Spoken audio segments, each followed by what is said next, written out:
एक स्किल बंदा जो एमबीबीएस करके, एक बंदा ऐसे उठ के बैठ गया 6 महीने किसी डॉक्टर के पास लगा के, एक बंदा 10 साल लगा के आ रहा है तो वो, लेकिन अगर आप 2 करोड़ रुपया 2.5 करोड़ रुपया ज़ाया करके एक प्राइवेट डॉक्टर बन के आते हैं तो उसके लिए मुश्किल है। जब ये दिल का मसला होता है, मतलब कि किसी को अगर दिल का अटैक होता है तो उसको उसी वक्त वो क्या करना चाहिए कि और अगर आपकी ज़ात ज़िंदगी के बारे में सवाल करूँ कि आपकी शादी अरेंज मैरिज हुई है या लव मैरिज हुई है, और ये बताइएगा कि एमबीबीएस डॉक्टर की गवर्नमेंट जॉब की मतलब कितनी सैलरी होती है, और अगर वो प्राइवेट जॉब करता है तो उस आपके आइंदा के क्या इरादे हैं? पाकिस्तान में ही रहकर लोगों की खिदमत करेंगे या बैरूनी मुल्क जाने का इरादा है? और ये डॉक्टर बनना कितना आसान है और कितना मुश्किल है? इस नौजवान जो डॉक्टर बनना चाहते हैं तो आप उनके बारे में क्या कहना चाहेंगे, उनको क्या करना चाहिए? डॉक्टर बनने के बारे में जो हम डॉक्टर्स हैं, हमारी थोड़ी सी राय चेंज हुई है, क्योंकि अस्सलाम वालेकुम नाजरीन, मैं हूं मोहम्मद काशिफ और आप देख रहे हैं बलोच मीडिया। आज हमारे साथ एक ऐसी शख्सियत मौजूद हैं जो कि इलाके की बहुत ही मशहूर मरूफ शख्सियत डॉक्टर खिजर हयात खान कुलाची। अस्सलाम वालेकुम खिजर भाई। वालेकुम सलाम, कैसे क्या हाल है जनाब, ठीक हो? अल्हम्दुलिल्लाह बिल्कुल ठीक। खिजर भाई, सबसे पहले तो ये बताइएगा कि आपको डॉक्टर बनने का शौक कैसे पैदा हुआ और आप कब डॉक्टर बने? डॉक्टर बनने के लिए शौक तो बचपन से पैदा हो गया था। जब मैट्रिक में गए थे, अकबर मॉडल स्कूल में पढ़ रहे थे, फिर वहाँ से हम मिसाली में गए, तो ये मिसाली और अकबर मॉडल के टीचर्स का, इसमें हम कह सकते हैं, और मेरे बड़े भाइयों का और पेरेंट्स का, कि उनका बहुत ज़्यादा शौक था कि आपने डॉक्टर बनना है। और फिर टीचर्स की गाइडेंस थी, अकबर मॉडल स्कूल के हो गए, मिसाली ज़किया के हो गए, उन्होंने गाइड किया और हमारा शौक ऐसा ऐसा बढ़ता गया। डॉक्टर बनने के सफ़र में कोई मुश्किल वक्त आया हो? हाँ, डॉक्टर बनने के सफ़र में पूरी मुश्किलात ही होती हैं। एक तो स्टडी है, जो एक लॉन्ग टर्म आपने पढ़ना होता है, बहुत ज़्यादा पढ़ना होता है, मैट्रिक से लेके आपको डॉक्टर बनने तक, और डॉक्टर बनने के बाद भी तमाम स्टडी के लिहाज से मुश्किलात हैं, और उसके साथ साथ जो फिनंशियल है वो भी चलती रहती हैं। तो अल्हम्दुलिल्लाह सारा कुछ ठीक चलता है, लेकिन स्टडी की मुश्किलात काफ़ी ज़्यादा होती हैं। ये बताइएगा कि ये डॉक्टर बनने का फैसला आपका अपना था या आपके घर वाले चाहते थे कि हमारा बेटा खिजर भाई ये डॉक्टर बने? Yes, good question. ये बहुत अच्छा क्वेश्चन है। इसमें ये है कि हमारे एरिया में तमाम यही होता है कि पेरेंट्स की ख्वाहिश होती है कि हमारे बच्चे डॉक्टर्स बने या इंजीनियर बने। तो हमारा ये था कि हम सारे भाई जाते थे, और जब मैं गया तो मेरे हर क्लास में टॉप होता था। तो वहाँ से टॉप होने की वजह से टीचर्स की, फिर पेरेंट्स की, फिर अपना भी शौक पैदा हो गया। तो इस सफ़र में फिर जाना शुरू हो गया। अक्सर बच्चे होते हैं, मतलब उनका शौक नहीं होता, मतलब कि वो किसी चीज़ में नहीं जाना चाहते, लेकिन उनको बाउंड किया जाता है कि आपने मतलब डॉक्टर ही बनना है या इंजीनियर बनना है। तो आपका भी यही सीन तो नहीं था? नहीं, मेरा नहीं था। मेरा अपना शौक भी था और पेरेंट्स और टीचर्स की भी गाइडेंस थी। आपने मेडिकल की तालीम कहाँ से शुरू की और अब आपका तालीमी और प्रोफेशनल सफ़र कहाँ है? हाँ जी, मेरा एंटी टेस्ट लाहौर का है, लाहौर से किया था। उसके बाद सेलेक्ट हुआ मैं शेख ज़ैद रहीम यार खान में। शेख ज़ैद रहीम यार खान में एमबीबीएस किया, और साथ हाउस जॉब भी मेरी शेख ज़ैद रहीम यार खान किया। हाउस जॉब के कुछ ही दिनों बाद मैं सिंध चला गया, अल खिदमत हॉस्पिटल डैरकी में। वहाँ कोई 6 महीने लगाए प्राइवेट में। उसके बाद जो है ना गवर्नमेंट में सिलेक्शन हुई पंजाब, अटक में 2 साल किए। फिर वहाँ से जो है ना अब स्पेशलाइजेशन के लिए, एफसीपीएस करने के लिए लाहौर में अस्पताल में होता हूँ। अब लाहौर में आप किस तरह की ड्यूटी मतलब सर अंजाम दे रहे हैं वहाँ पे? हाँ जी, एफसीपीएस के लिए स्पेशलाइजेशन कर रहा हूँ इमरजेंसी मेडिसिन में, जिसमें हमने हर तरह की जितनी भी एमरजेंसीज हैं तो उसको डील करना होता है। सिर्फ जो एमरजेंसी डिपार्टमेंट होगा उसको डील करना है हम। जब कोई भी मरीज इमरजेंसी में जाता है तो उसको मतलब उस वक्त क्या चीज़ ज़रूरी होती है? इमरजेंसी में जाने के लिए डिफरेंट है कि बंदे को हुआ क्या है, लाइक वो एक्सीडेंट है, दिल का मसला उसको हुआ है, या उसको नोयत क्या है बीमारी की। लाइक अगर एक्सीडेंट है तो उसमें लिए हमें चाहिए कि जो भी वहाँ पे उसका करीब है, उसका खून बह रहा है, तो सबसे पहले उसका खून रोके, और सबसे पहले उसके जितना भी जल्दी हो सके किसी बड़े अस्पताल में उन्हें पहुँचाया जाए। अगर दिल का मसला है, दिल का अटैक हो गया है, आपको लेफ्ट साइड पे पेन हो रही है, तो भी आपको सबसे पहले जो है ना वो ईसीजी या ऐसे अस्पताल में ले जाना चाहिए जहाँ पे स्पेशलिस्ट डॉक्टर बैठे हों, जो इस चीज़ को जानते हों कि दिल का मसला है क्या और उसको कैसे डील करना चाहिए। और ये बताइए कि हमारे नाज़रीन के लिए कि आजकल कौन सी बीमारियां ज़्यादा आम हैं जो कि उनके लिए फिर क्या करना चाहिए? हाँ, इमरजेंसी फिजिशियन के तौर पे मैं यही कहूँगा कि सबसे ज़्यादा जो है ना वो रोड ट्रैफिक एक्सीडेंट्स हैं, जिसमें हम कह सकते हैं कि हमारे जो बच्चे हैं, नौजवान, वो एहतियात नहीं करते, कुछ हेलमेट नहीं पहनते, और कुछ ये है कि वो बदएहतियाती हो गई, बच्चे जो है इतने हैं नहीं, लाइसेंस नहीं है, ड्राइव नहीं कर सकते, लेकिन वो कर रहे हैं। तो रोड ट्रैफिक एक्सीडेंट जो है ना वो सबसे ज़्यादा है, और जिसमें हमारे बहुत नौजवान बच्चे जो है ना इफेक्ट हो रहे हैं। सेकंड नंबर पे जो हमारे हैं वो है दिल का अटैक। उसमें भी अब जो है ना 25-30 साल के लोगों को भी पहले होता था कि बंदा बूढ़ा होगा तो उसको दिल का अटैक हो सकता है, यंग बंदे को नहीं हो सकता।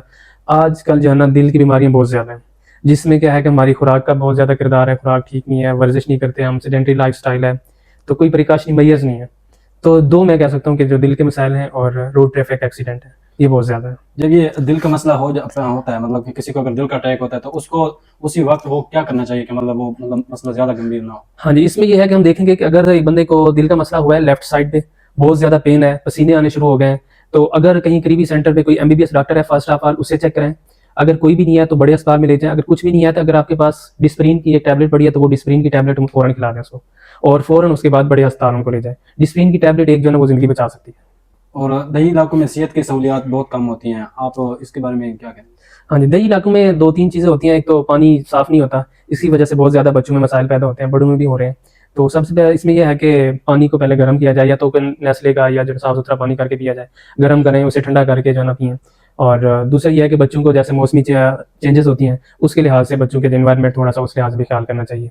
हमारे अपने इलाके की आबोहवा इस तरह है, तो इसके बारे में आप लोगों को क्या गाइडेंस करेंगे कि क्या करना चाहिए उनको, मतलब बीमारियों से ज़्यादातर बचा हाँ जाए? जी, हमारे इलाके में शुगर, डायबिटीज़ और दूसरा ब्लड प्रेशर के मरीज़ हैं, उनको जो है ना एक तो अपनी खुराक चेंज करनी चाहिए। डॉक्टर जो समझाते हैं उनके पे अमल करना चाहिए, अपनी मेडिसिन रोज़ाना लेनी होगी।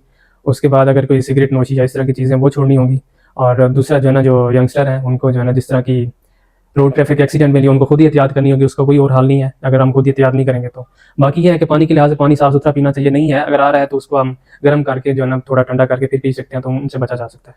और ये बताइएगा कि दिल के मरीजों और शुगर के मरीजों के लिए आप क्या कहना चाहिए? आजकल ये तो बहुत ज़्यादा आम हो गई बात, हाँ ये जी। क्यों होती है और इसकी क्या वजह है? दिल की बीमारी जैसे कि मैंने पहले भी कहा है कि इसमें जो है ना सबसे ज़्यादा हमारी खुराक है। खुराक का बहुत ज़्यादा असर है, ज़्यादा तेल खाते हैं, पराठे खाए और फास्ट फूड खाए, ये भी नुकसानदेह है। ठीक है, एहतियात करनी चाहिए। इसमें सबसे ज़्यादा में यह है कि फ्रूट्स, सब्जियाँ, इस तरह की खुराक ज़्यादा करनी चाहिए, पानी का इस्तेमाल ज़्यादा करना है हमें।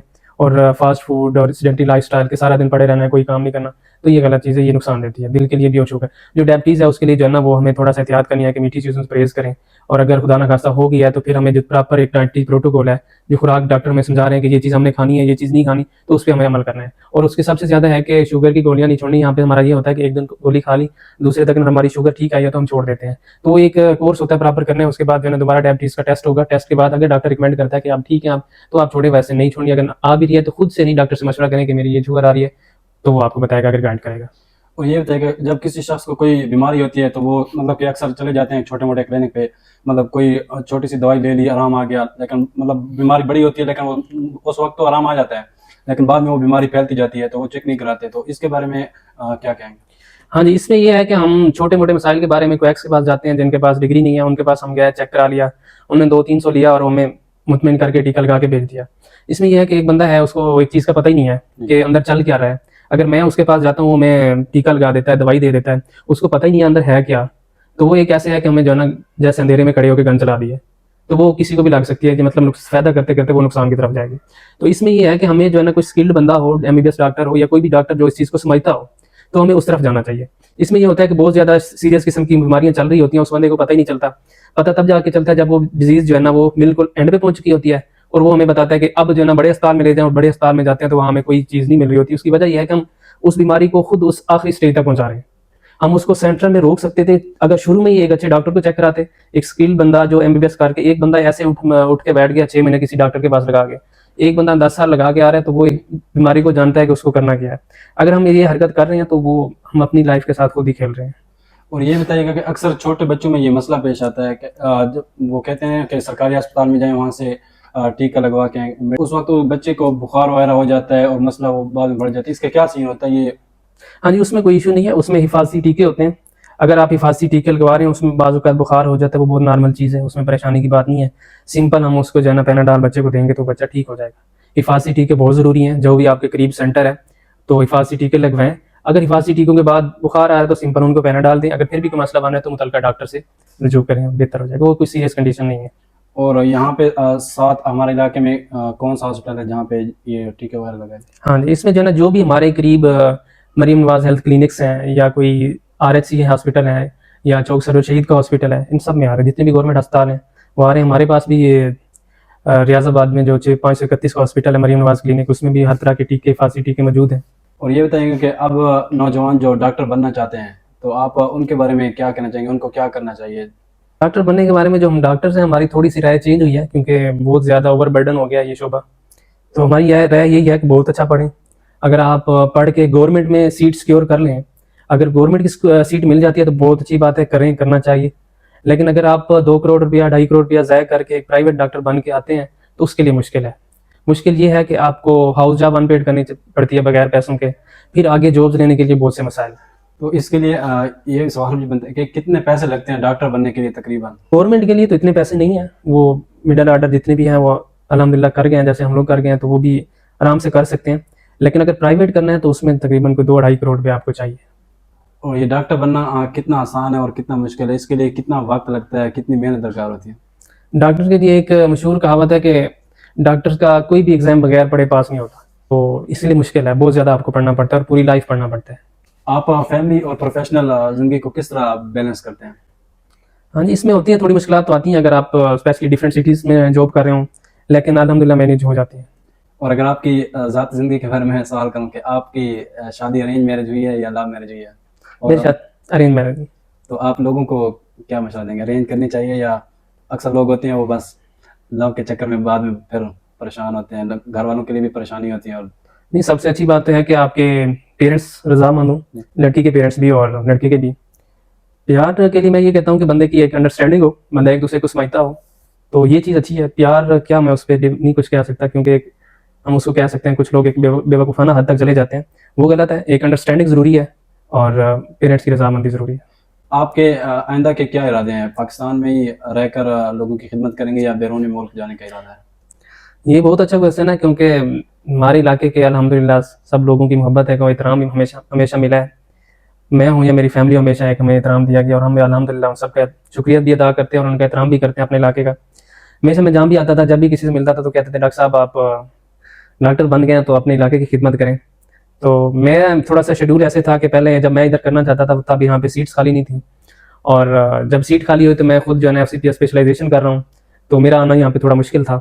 तो इस वजह से मैंने अपनी वाइफ को जो है ना वो अप्लाई कराया और अल्हम्दुलिल्लाह उनके FCPS के एग्ज़ाम जो है ना गायनी के उनके पास थे और उनको जो है ना अल्हम्दुलिल्लाह जॉब मिली है। तो हम अपने इलाके की खिदमत कर रहे हैं।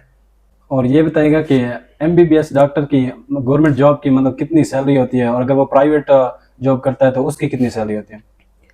ये बहुत अच्छा क्वेश्चन है। गवर्नमेंट में भी अच्छी सैलरी चल रही थी। जिस तरह आपने पहले बताया कि बंदा अगर 2-3 करोड़ लगाए सैलरी हो 70-80, तो फिर इसका क्या?